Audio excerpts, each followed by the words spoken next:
ఎప్పుడైతే గుర్తిస్తావో ఆయన కొరకు బలంగా సాక్షిగా నిలబడతావు, ఆయన్ని అధికముగా ప్రేమిస్తావు. ఇది 24వ అధ్యాయం 16వ వచనం. అయితే వారాయనను గుర్తుపట్టలేకుండా వారి కనులు మూయబడిను. ఆమేన్. ఇక్కడ చూస్తే వారెందుకు ఇలా గుర్తుపట్టలేదు? వారి కన్నులు మూయబడ్డాయి అంట. ఈరోజు మూయబడిన ప్రతి ద్వారం యేసునామములో తెరవబడును గాక. మూయబడిన కన్నులు యేసునామములో తెరవబడును గాక. మూయబడిన మన జీవితాలు యేసునామములో తెరవబడినట్లుగా ప్రవచిస్తున్నా. అవును, అనేక కార్యాలు జరుగును గాక. మత్తయి సువార్త 14వ అధ్యాయం 35వ వచనం. అక్కడి జనులు ఆయనను గుర్తుపట్టి చుట్టుపట్లనున్న ఆ ప్రదేశం అంతటికి వర్తమానము పంపి రోగులందరినీ ఆయన యొద్దకు తెప్పించిరి. అక్కడ జనులు ఆయన ఏం చేస్తారంట? గుర్తుపట్టారు. గుర్తుపట్టిన ప్రతి వారు ఏమైపోయారు? ఆయన దగ్గరికి వచ్చి బాగుపడ్డారంట. వస్త్రపు చెంగు మాత్రం ముట్టనిమని ఆయన వేడుకొని ముట్టిన వారందరూ, గుర్తెరిగిన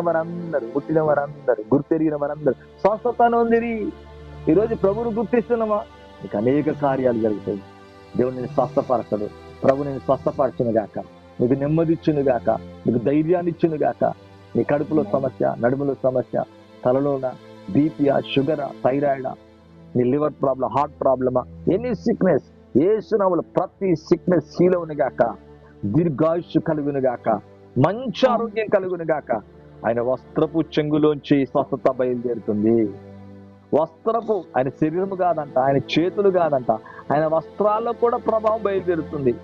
ఆయనను వేడుకొనడి ముట్టిన వారందరూ. ఒక్కరు కాదంట, ముట్టిన వాడు ఎటువంటి పరిస్థితి అయినా, వాడికి విశ్వాసం ఉండని, విశ్వాసం లేకపోని, వాడు నమ్మకస్తుడు కాని, వాడు పరిశుద్ధుడు కాదు, ఇవన్నీ కాదు. ముట్టిన వారందరూ బాగుపడ్డారంట. అంటే గుర్తెరిగిన ప్రతి వాడు ఈయన బాగు చేస్తాడని గుర్తెరిగిన వారందరూ బాగైపోయారంట. ఈరోజు ప్రభుని గుర్తెరుగు వారిగా మనం ఉండాలా. అక్కడ బ్రేక్ త్రూ మొదలవుతుంది. అక్కడ ఫైనాన్షియల్ బ్రేక్ త్రూ మొదలవుతుంది. ఆత్మీయమైన కూడా బ్రేక్ త్రూ మొదలవుతుంది. శారీరకంగా, కుటుంబంగా, అన్ని విషయాలు కూడా బ్రేక్ త్రూ చూచుదుము గాక. చూద్దామండి. మత్తయి సువార్త, యోహాను సువార్త 10వ అధ్యాయం 15వ వచనం.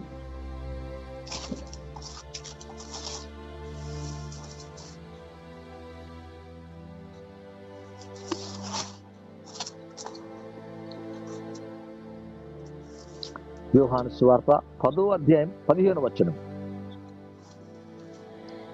తండ్రి నన్ను ఏలాగు ఎరుగునో నేను తండ్రిని అలాగు ఎరుగుదునో అలాగే నేను నా గొర్రెలను ఎరుగుదును. నా గొర్రెలు నన్ను ఎరుగును, మరియు గొర్రెల కొరకు నా ప్రాణము పెట్టుచున్నాను. ఆయన తండ్రి నేను ఎలా తెలుసుకుంటున్నానో, ఎలా రికగ్నైజ్ చేస్తున్నానో, నేను తండ్రిని ఎలా ఎరుగుదును అలాగే నేను నా గొర్రెలను ఎరుగుదును. నా గొర్రెలు కూడా ఏం చేయాలా? నన్ను ఎరగాల, నన్ను గుర్తెరగాల. దాని అర్థం నా స్వరాన్ని గుర్తెరగాల. నా గొర్రెలు నన్ను ఎరుగుతాయి, నా స్వరాన్ని ఎరుగుతాయి అంటున్నాడు. అంటే ఆయన గొర్రెలం మనం, ఆయన మేపు గొర్రెలం మనం. ఈరోజు ఈ వినికిడిలో వింటున్న మీ అందరి జీవితంలో మనం ప్రభువుని గుర్తెరుగు వారిగా ఉండాలా. చూద్దామండి. మార్కు సువార్త 8వ అధ్యాయం 25వ వచనం. త్వరగా ముగించడానికి వెళ్తున్నాను, ముందుకెళ్ళిపోదాం. త్వరగా వెళ్దాం. మార్కు సువార్త 8:25.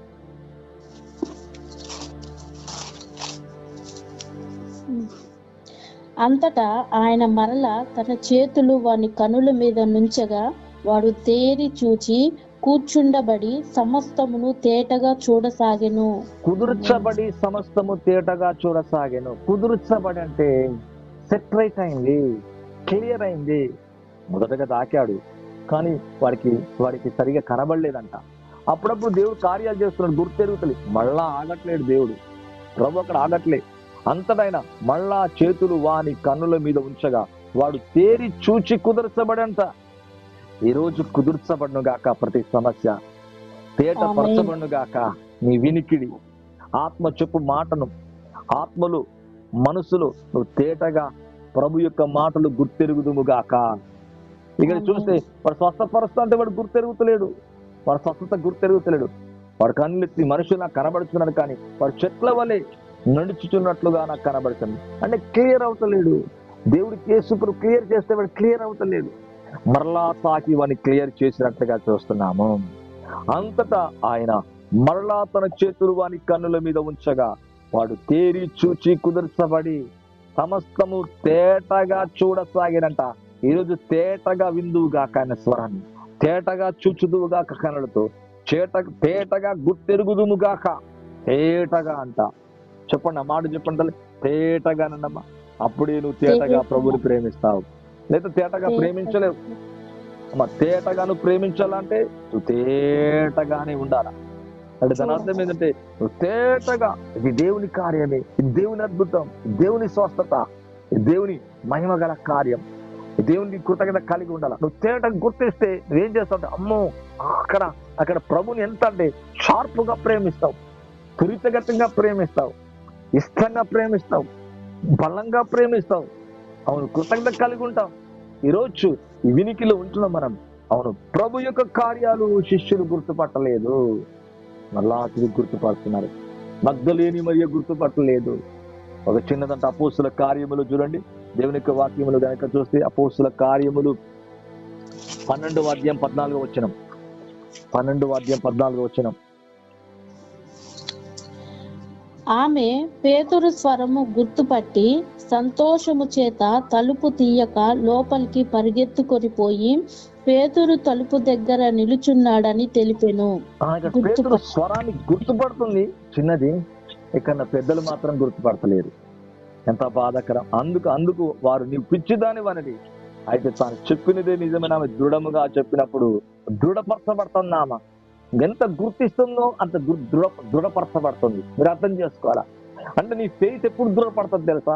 నువ్వెంత గుర్తిస్తావు అంటే అంతగా నువ్వు దృఢపడతావు, నువ్వు ధైర్యపడతావు, బలపడతావు, ఇంకా ప్రేమిస్తావు, ఇంకా ధైర్యంగా ఉంటావు, ఇంకా ధైర్యంతో ముందుకు వస్తావు, ఇంకా ధైర్యంతో దేవుని పనులు చేస్తావు. నువ్వు దృఢపడలేవు. ఎందుకు? గుర్తుపట్టలేకపోతే దృఢపడలేవు. ఈ చిన్నది నువ్వు పిచ్చిదాని అంటే పిచ్చిదాని కాదు. ఇంకా నేను పేతురు చెరసాలో ఉంటే ఎట్లా వస్తాడు? లేదు, వచ్చాడు, ఆయన గుమ్మం దగ్గర ఉన్నాడు. గుర్తెరుగుతుంది. పేతురు స్వరాన్ని గుర్తెరుగుతుంది. పెద్దలు గుర్తెరుగుతలేదు, ప్రార్థిస్తాను కానీ గుర్తెరుగుతారు. ఈ చిన్నది మరి అక్కడే ఉండి చాలా చక్కగా గుర్తెరుగుతుంది. ఈరోజు ఈ చిన్నదాని వలె మనం ఉండాలా. అందుకు వారు పిచ్చిదాని వలె అయితే తాను చెప్పినదే నిజమని దృఢముగా అంట స్ట్రాంగ్ గా ఉంది. లేదు, నేను కరెక్ట్ గా చెప్తున్నా, నేను చెప్పేది కరెక్ట్, నేను పేతురుదే స్వరాన్ని వింటున్నాను. పేతురు గుమ్మం దగ్గరికి వచ్చాడు. గుర్తెరుగుతుంది. ఈరోజు ప్రభు తలుపు తడతా ఉంటే గుర్తెరుగుతలేదు. ప్రభువు ద్వారము హృదయాన్ని తెరుస్తలేదు, మరి లోపలికి రాణిస్తలేదు, వారి జీవితాలలోకి రాణిస్తలేదు. వాక్యం స్వరాన్ని గుర్తెరుగుతలేరు కనుక వారు లోకములకు వెళ్ళిపోతున్నారు, చీకట్లోకి వెళ్ళిపోతున్నారు, పాపంలోకి వెళ్ళిపోతున్నారు, బలహీనతలోకి వెళ్ళిపోతున్నారు, అపజయం పాలవుతున్నారు. మరణం వ్యాధి వాళ్ళు ఏలుతుంది. ఎందుకంటే అక్కడ థ్యాంక్స్ గివింగ్ ఉండదు, ప్రేమ ఉండదు, సాక్ష్యం ఉండదు. మరి గుర్తెరగలేనప్పుడు అనేక కార్యాలు జరుగుతాయి, గుర్తెరిగినప్పుడు గొప్ప కార్యములు జరుగుతాయి. దృఢంగా చెప్తుంది, ఈయన పేతురి అంటుంది. లోపలికి వచ్చినప్పుడు పేతుని చూసి వాళ్ళు చాలా సంతోషపడ్డారు, ప్రార్థన చేశారు, కానీ గుర్తుపట్టలేని స్థితిలో ఉన్నారు వాళ్ళు. ఈరోజు మనమందరం బ్రేక్ త్రూలోకి వెళ్దుము గాక. మరి బ్రేక్ త్రూలోకి మీరందరూ యేసు నామములో వెలుదుము గాక. చూద్దామా? కొన్ని 2-3 మాటలు ముగిచ్చేస్తాను. దేవుని యొక్క వాక్యాలు ఋతు గ్రంథం 4వ అధ్యాయము. చాలా అద్భుతమైన విషయాలు మేము ముందుంచుతున్నాను. ఋతు గ్రంథం 4వ అధ్యాయం ఒక వచనాన్ని చూపిస్తున్నాండి. 4వ అధ్యాయము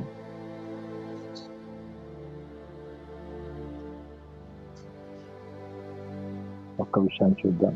థ్యాంక్ యూ జీసస్. చదువునా? 4వ అధ్యాయం చదువునా? ఒకసారి చదువుతాను.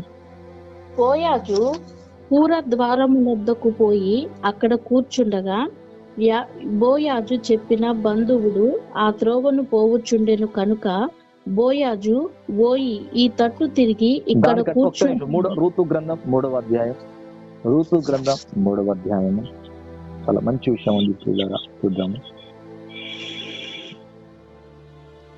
7వ వచనం. 7వ వచనం. బోయాజు మనసున సంతోషించున్నట్లు అన్నపానములు పుచ్చుకొని లోపలికి పోయి ధాన్యపు కుప్ప యొద్ద పండుకొని ఉన్నప్పుడు ఆమె మెల్లగా పోయి అతని కాళ్ళ మీదనున్న బట్ట తీసి పండుకొనెను. మధ్యరాత్రి యందు అతడు ఉలిక్కిపడి తిరిగి చూచినప్పుడు ఒక స్త్రీ అతని కాళ్ళ యొద్ద పండుకొని ఉండెను.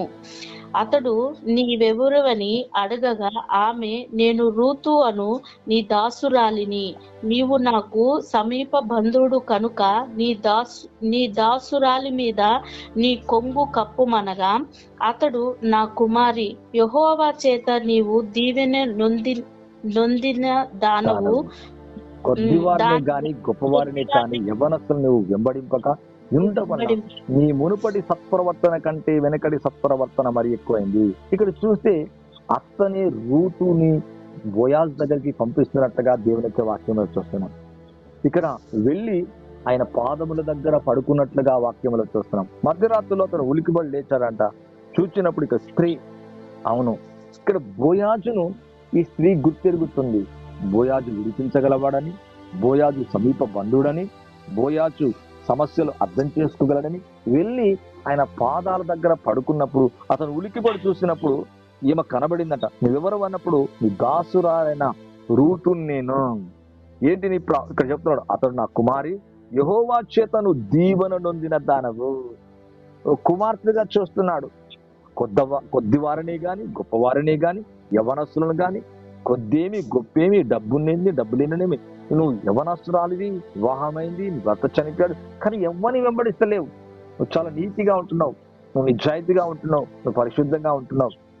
నువ్వు వెంబడింపగా ఉండటం వల్ల నీ మునుపటి సత్ప్రవర్తన కంటే వెనకటి సత్ప్రవర్తన మరీ ఎక్కువైంది.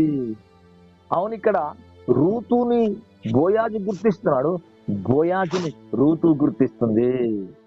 మీరు అర్థమవుతుందా అండి? మీకు అర్థమవుతుందా? అప్పుడే మనం విడుదల పొందుతాము. అప్పుడే మనం బోయాజు రూతును గుర్తెరిగి కదా చెప్తున్నాడు, నా కుమారి భయపడకుము, నువ్వు చెప్పిందంతా నీకు చేసేదను, నువ్వు యోగ్యురాలు అని నా జనులందరూ ఎరుగుదురు. ఆమెను విడిపించాడంట, ఆ భర్త యొక్క పొలాన్ని స్థిరపరచాడంట. ఈమె వంశంలోకి, బోయాజు వంశంలోకి ఈమె చేర్చబడ్డది. అంటే ఇంకో విధంగా చెప్పాలంటే ఈమె దీవించబడ్డది, ఈమె ఆశీర్వదించబడ్డది. యోగ్యురాలందరూ, నీవు యోగ్యురాలని నా జనులందరూ ఎరుగుదురు. నువ్వేదో చెడ్డదానికి కాదు, నువ్వు యోగ్యురాలు అని గుర్తెరుగుతారు. ఎందుకంటే నీ ప్రవర్తన చాలా గొప్పది. భయపడకుము, నీకు చెప్పిందంతా చేస్తా, నా కుమారి భయపడకుము. ఎంత అద్భుత సాక్ష్యం, ఎంత అద్భుతమైన జీవితం ఆ అత్తకు చేసింది. గుర్తెరుగుతున్నాడు ఇక్కడ బోయాజు, గుర్తెరుగుతున్నాడు. ఈమె చేసిందంతా, నువ్వు చెప్పిందంతా నీకు చేసేదను, నా కుమారి భయపడకుమంటున్నాడు. ఇక్కడ బోయాజును రూతు గుర్తిస్తుంది, రూతు బోయాజును గుర్తిస్తుంది, బోయాజు కూడా రూతును గుర్తిస్తున్నాడు. ఈరోజు ప్రభు నువ్వు గుర్తించాలా, ప్రభు కూడా నిన్ను గుర్తిస్తాడు. గుర్తుపెట్టుకోండి, ఈరోజు అలాగుండాలా, మన జీవితం అలాగుండాలా. అంటే ప్రభువును గుర్తుపట్టాలా, ప్రభు నిన్ను గుర్తెరిగిన వారి దానిగానే ఉండాలా, గుర్తెరుగు వారిగా మనం ఉండాలా. అవును, మరి ఇక్కడ చూస్తే ఈ అధ్యాయం అంతలో చూస్తే మరి ఈమెతో చెబుతున్నాడు, ఈమెను విడిపించినట్లుగా, బోయాజు వివాహం అన్నట్లుగా, ఆ పొలానికి అధిపతిగా మారినట్లుగా, పరిగా ఏరుకునే ఈమె జీవితం పూర్తిగా మారిపోయినట్లుగా చూస్తున్నాము. ఎవ్వరిని వెంబడిస్తలేదంట. ఎంత చక్కటి జీవితాన్ని కలిగి ఉంది.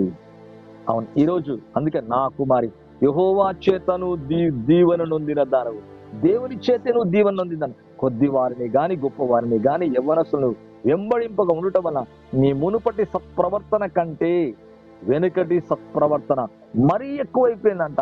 మునుపటి కంటే కూడా, ఇంతకు ముందున్న కంటే ఇంకా ఎక్కువగాను ప్రేమిస్తున్నావు, ఇంకా ఎక్కువగాను సత్ప్రవర్తన కలిగి ఉన్నావు. ఈరోజు ఇలాగుంటుండగా నీ జీవితం బ్రేక్ త్రూలోకి మారునుగాక.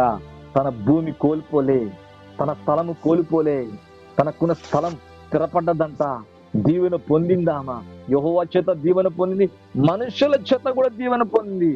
వివాహం ఆడి ఆమె పని అంటే దాసురాలుగా ఉన్న ఆమె యజమానురాలుగా మారిపోయింది. పరుగా ఏరుకున్న ఈమె జీవితం మారిపోయింది. బ్రేక్ త్రూలోకి వస్తుంది. ఫైనాన్షియల్ బ్రేక్ త్రూలోకి వస్తుంది.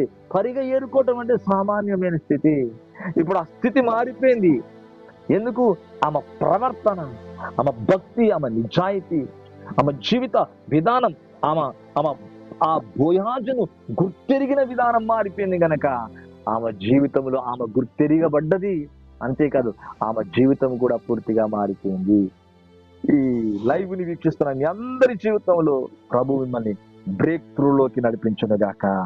అవును, దేవుని ఆమేన్. విషయాలను ఎప్పుడైతే గుర్తెరుగుతావో అప్పుడు నీ జీవితంలో స్పీడ్ అందుకుంటాయి, అద్భుతాలు స్పీడ్ అందుకుంటాయి.